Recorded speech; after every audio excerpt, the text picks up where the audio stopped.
Chapter 7. But Solomon was building his own house 13 years, and he finished all his house.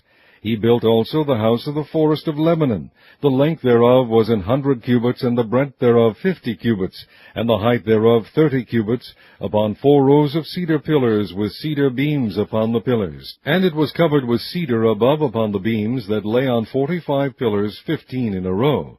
And there were windows in 3 rows, and light was against light in 3 ranks. And all the doors and posts were square, with the windows, and light was against light in 3 ranks. And he made a porch of pillars. The length thereof was 50 cubits, and the breadth thereof 30 cubits, and the porch was before them, and the other pillars and the thick beam were before them. Then he made a porch for the throne where he might judge, even the porch of judgment, and it was covered with cedar from one side of the floor to the other. And his house where he dwelt had another court within the porch, which was of the like work. Solomon made also an house for Pharaoh's daughter, whom he had taken to wife, like unto this porch. All these were of costly stones, according to the measures of hewed stones, sawed with saws, within and without, even from the foundation unto the coping, and so on, the outside toward the great court. And the foundation was of costly stones, even great stones, stones of 10 cubits, and stones of 8 cubits. And above were costly stones, after the measures of hewed stones and cedars. And the great court round about was with 3 rows of hewed stones, and a row of cedar beams, both for the inner court of the house of the Lord, and for the porch of the house. And King Solomon sent and fetched Hiram out of Tyre. He was a widow's son of the tribe of Naphtali, and his father was a man of Tyre, a worker in brass. And he was filled with wisdom, and understanding, and cunning to work all works in brass. And he came to King Solomon, and wrought all his work.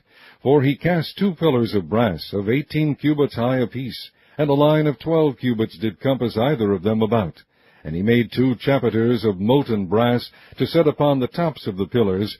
The height of the one chapiter was 5 cubits, and the height of the other chapiter was 5 cubits.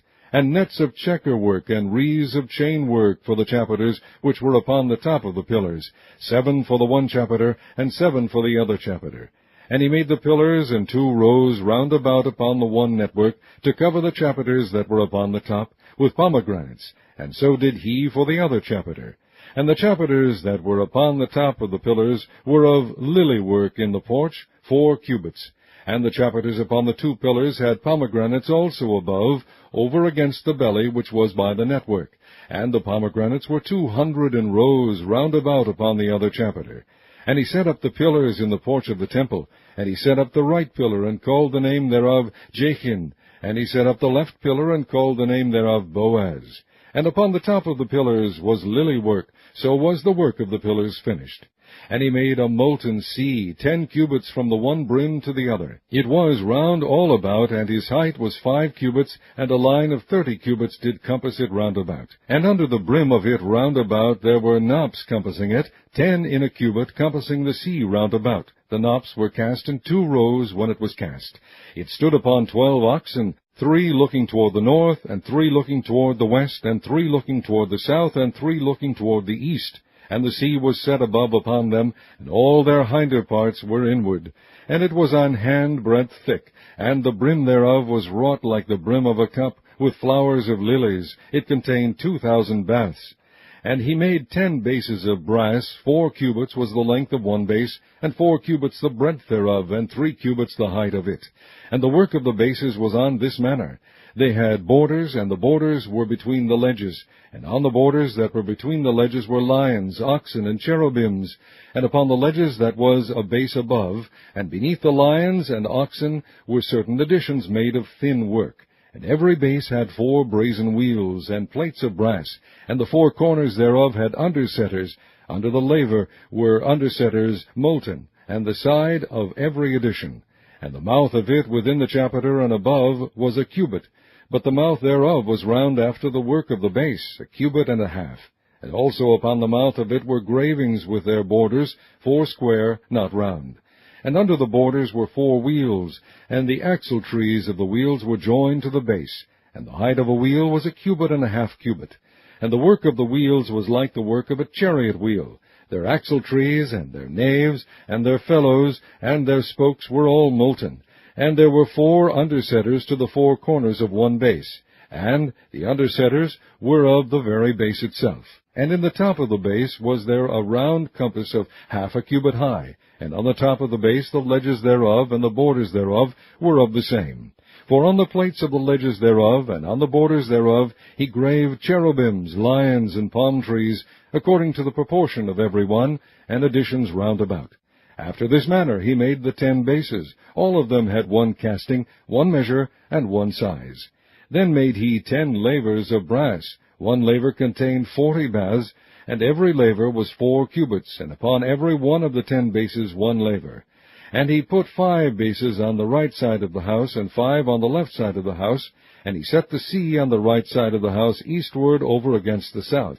And Hiram made the lavers, and the shovels, and the basins. So Hiram made an end of doing all the work that he made King Solomon for the house of the Lord, the 2 pillars, and the 2 bowls of the chapiters that were on the top of the 2 pillars, and the 2 networks to cover the 2 bowls of the chapiters which were upon the top of the pillars, and 400 pomegranates for the 2 networks, even 2 rows of pomegranates for 1 network to cover the 2 bowls of the chapiters that were upon the pillars, and the 10 bases and 10 lavers on the bases, and 1 sea, and 12 oxen under the sea, and the pots, and the shovels, and the basins, and all these vessels which Hiram made to King Solomon for the house of the Lord were of bright brass. In the plain of Jordan did the king cast them, in the clay ground between Succoth and Zarthan. And Solomon left all the vessels unweighed, because they were exceeding many. Neither was the weight of the brass found out.